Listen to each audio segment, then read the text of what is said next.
올여름은 유독 더울 거라고 하죠. 그래서 요즘 에어컨을 새로 사는 분들이 많다고 하는데요. 오늘 아침엔 라이프 경제산업부 구일영 기자와 에어컨 똑똑하게 쓰는 법 알아보도록 하겠습니다. 네, 구일영 기자, 아직 한여름까지는 아닌데 요즘 에어컨을 많이 사나 보죠?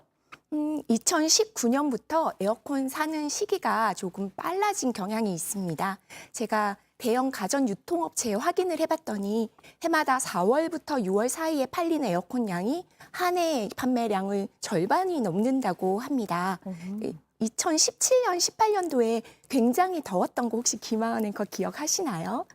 그랬던 것 같습니다. 네. 그러다 보니까 에어컨 그때 못 구해서 굉장히 어려워하고 또 설치를 하는데 기다리느라 보름 넘게 걸리는 그런 경향들 때문에 시청자분들도 아마 들어보신 적 있을 텐데요. 그래서 좀 장만을 미리 하는 경향이 생긴 것 같습니다.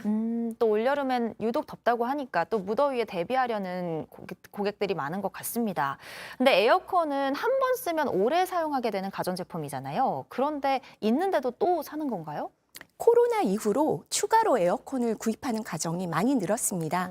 집에서 보내는 시간이 길기도 하지만 각자 방에서 문을 닫고 아빠는 재택근무를 하시고 아이들은 온라인 수업을 듣는 이런 경우들이 생기다 보니까 방에도 에어컨이 좀 더 있어야겠다 하시는 소비자들이 는 건데요.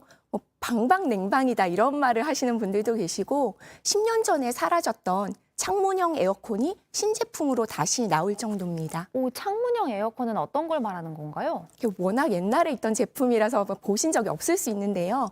1980년대 에어컨이 처음 나왔을 때 이런 형태였습니다. 그런데 이게 소음이 좀 많고 또 보기가 싫어요. 밖에 나와 있으니까. 네. 전기요금도 많이 드는 편이라서 이제 다른 스탠드형이나 이런 것들로 바뀌었는데 장점이 일단 가격이 싼 편입니다. 60만 원 초반대 제품도 있고요. 예. 또 전원만 이렇게 꽂으면 설치가 간단해서 따로 뭐 실외기를 달거나 벽에 구멍을 뚫거나 이럴 필요가 없거든요. 그러니까 방에 하나 더 두기에 딱 좋은 모델이라 새로 나온 거죠.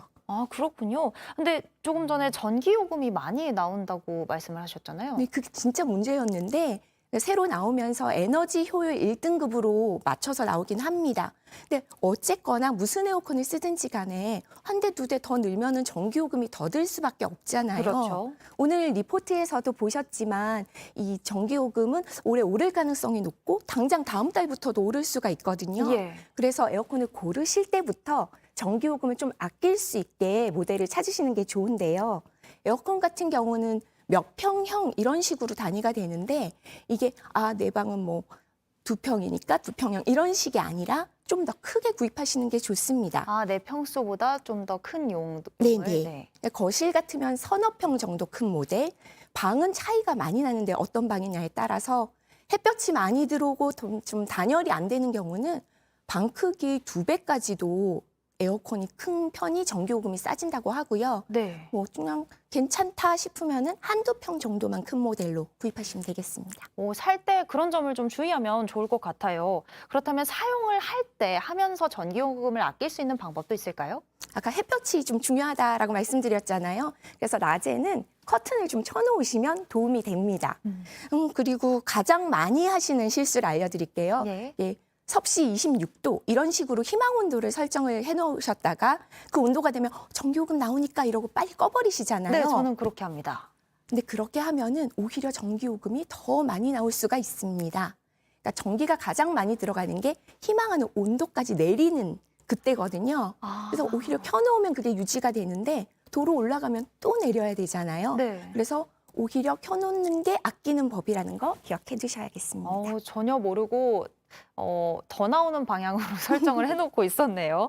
그래도 에어컨을 제때 잘 끄는 것도 중요하지 않나요? 그렇죠. 게다가 아까처럼 에어컨이 집에 막 3대씩, 4대씩 있으면 한 대 정도는 켜놓고 나올 수가 있잖아요.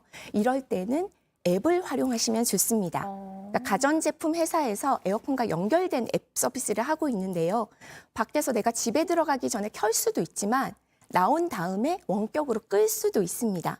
특히 요즘 나오는 앱들은 이런 에어컨이 켜져 있다라고 알림 메시지를 주는 경우까지 있거든요. 네. 그런데 앱을 업데이트해야 이런 서비스를 쓰실 수 있으니까 꼭 확인해 보시면 좋겠습니다. 아, 좋습니다. 올여름 에어컨 똑똑하게 잘 쓰셔서 전기요금도 아끼고 또 시원한 여름 나셨으면 좋겠습니다. 네, 지금까지 구일영 기자였습니다. 잘 들었습니다.